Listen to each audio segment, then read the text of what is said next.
Thank you for watching us on YouTube. But did you know that if you're on the go, you can get the full show as a podcast now?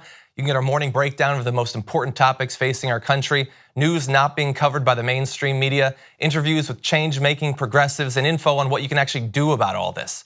Search for The Damage Report on your favorite podcast app and subscribe so you know when new episodes are ready to go.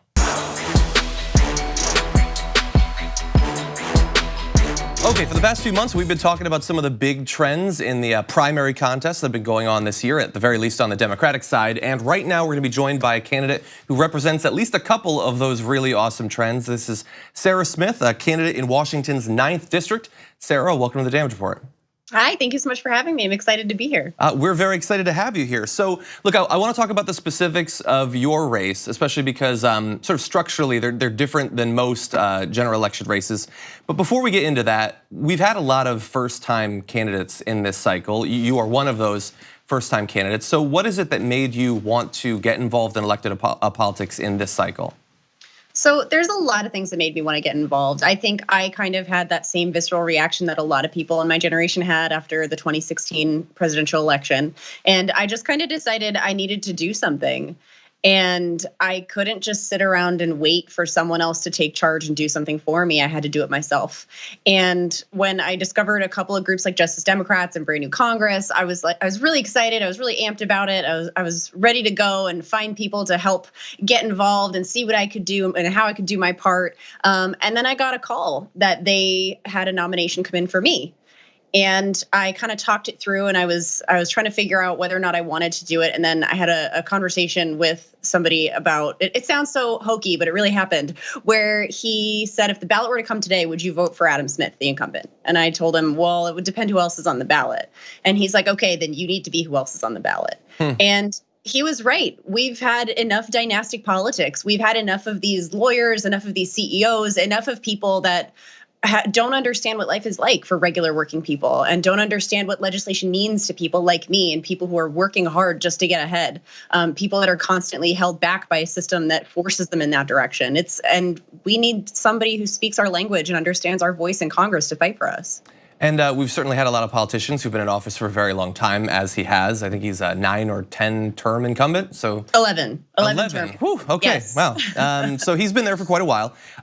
So one other question though about your background. So before you decided to run, what have you been involved in? What have you been up to? Like what has prepared you to run, to beat this incumbent, to take over, to hold that position? Sure, a lot. So I have been volunteering with a number of organizations for a long time. The Indian Society of Southern Arizona, Iskashita Refugee Network. I volunteered with the Seattle Humane Society, with King 5 Harvest Drive, with Ignite, with Chick-Tech's Act W conference. But there's more to it than just volunteer work too. And I think people discredit their working experience a lot. So I actually helped do mortgage foreclosure prevention during the height of the recession. And I helped do personal bankruptcy during the right after the recession hit, and then everyone was trying to scramble to get their finances together. I actually did a lot of bankruptcy for folks that were going through that. And then I was a liability and claims negotiator for an insurance company for about 6 years. And I spent some time managing a mechanic garage. And now I actually work doing tax law research. And a lot of that doesn't seem like it would equip you for something like Congress. But my entire working life has been negotiating with people, has been helping people who need a leg up, has been trying to find solutions for people that are struggling. It's been focused on out of the box thinking. It's been focused on dealing with those same attorneys that I'm going to be talking to in Congress and understanding how to negotiate with them and how to get them to see things from my side. So a lot of my working experience has prepared me really well. It's also given me a monumentously thick skin. And just for a really nerdy segue, I used to be a guild leader in World of Warcraft and Rift. And you can imagine being a main tank female on the internet during the time when we were less self-aware socially has given me a lot of strength. Well, I like you even more because I was a main tank as well. So not a guild leader or anything like that, but I did play for a bit. Okay, well, we could just start talking about MMOs, but I'm gonna resist the urge. So your race is a little bit different in that this is one of the states that has a top 2 system where it's not a party thing where it's gonna be a Democrat versus a Republican, it's whoever does the best in the primary. So you are going against a Democrat, and you do have a number of different things that differentiate you from him. One of those, though, is one of the big storylines of this election cycle, which is democratic socialism. And the right has really been trying to fearmonger around this term and either what it represents or what they want people to think it represents. While at the same time, some candidates like Alexandria Ocasio-Cortez have just skyrocketed to prominence and popularity while embracing this label. So what do you think about that battle that's going on right now in America? I think a lot of it stems from fear mongering. So the right fear mongers a lot with socialism. And I mean, we've seen it with Alex a lot where they put her platform up there and they're like, this is what democratic socialists want. And people take pause and they're like, well, yeah, I want that too, kinda. And kind of getting out there into these communities. We've actually sat down and met with some GOP members, quite a few actually. And all we do is we kind of talk them through the pragmatism that goes along with democratic socialism. We talk to them about how this actually is something that will benefit them. One of the things that's really important to a lot of folks on the right is self-determination, right? They talk about pulling yourself up by your bootstraps. And we've made a conscious effort on this campaign to get people to redefine what that means. Like one of the conversations we had recently with somebody who's a very far right guy called the campaign line the night before ballots dropped, yelling at us about how he hates that his son wants to vote for me. And he's like, talk to me about your platform. Like, what is this? This is terrible. And we just kind of talked him through it. We're like, look, if your son got sick and he needed a kidney transplant, you would do everything possible. You'd sell your house, you'd do whatever you could to make sure that he survived, right? And the guy said, yeah, absolutely I would. And we just asked him, did you really make a choice to help him in that moment? Was it really a decision that you actually made? You could have chosen not to help him. Is that really a choice? Yeah. And the guy was kind of like, you know what? It wasn't. And we're like, what we're doing is democratic socialism is taking away that sense of false choice where we have to pretend that we need to decide between our kid dying or going into medical bankruptcy. That's not a real choice. Yeah. The only time we have a real choice is when all of our basic needs are being met. Like we don't actually have to worry about going into medical bankruptcy, when we can decide the education we want because it's not going to drown us in debt, when we can decide how we're going to get from one side of the coast to the other because we have an option in our infrastructure. That's when we have real choice and real agency and the real ability to self-determine. And when you couch it in those terms to people and you talk about it in practical terms and just show them that these are not real choices, where democratic socialists are fighting for real choice and real autonomy. That's what we're doing. That usually resonates with a lot of people on both sides. Yeah. I'm imagining it's resonating with our viewers right now.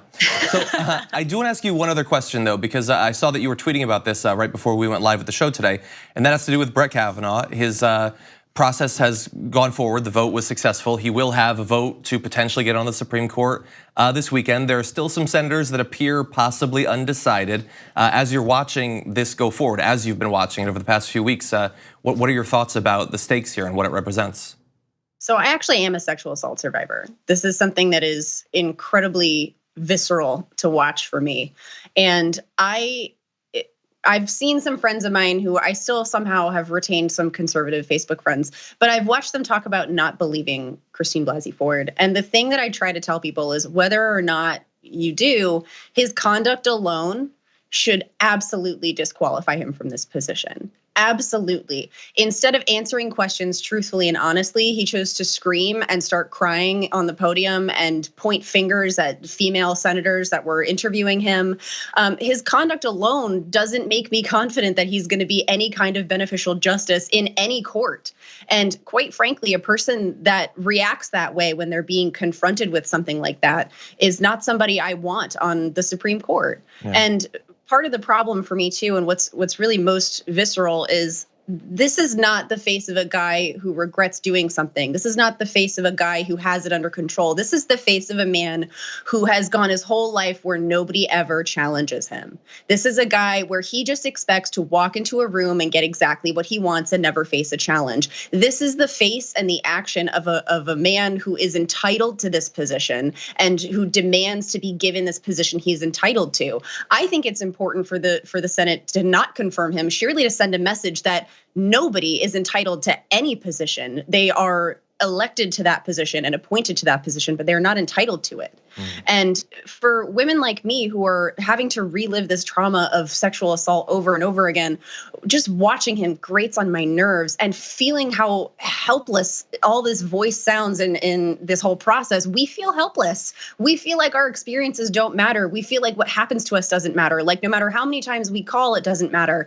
But this is why I keep telling people lived experience in Congress and the Senate is so important, because when you have people that have experienced the world, who've experienced poverty, who've experienced sexual assault, who've experienced student debt, who've experienced struggle, when you have people like that going and legislating and representing folks, they're the ones who are gonna say, if it were me, and if I were Christine, I would be devastated. And I know because I've been in her shoes, and I can't vote yes in good conscience. Yeah. No senator with a conscience should be voting yay on this. Yeah. Well, Sarah Smith, candidate in Washington's 9th District, thank you so much for joining us on the show today. Thank you for having me, I appreciate it. Thank you. Thank you very much for watching this clip from the Damage Report. If you liked it, don't forget to subscribe to this channel and ring the bell on YouTube to get notifications of our new videos. And of course, you can catch the full Damage Report live every weekday at 1 p.m. Eastern, 10 a.m. Pacific on TYT Network on YouTube TV.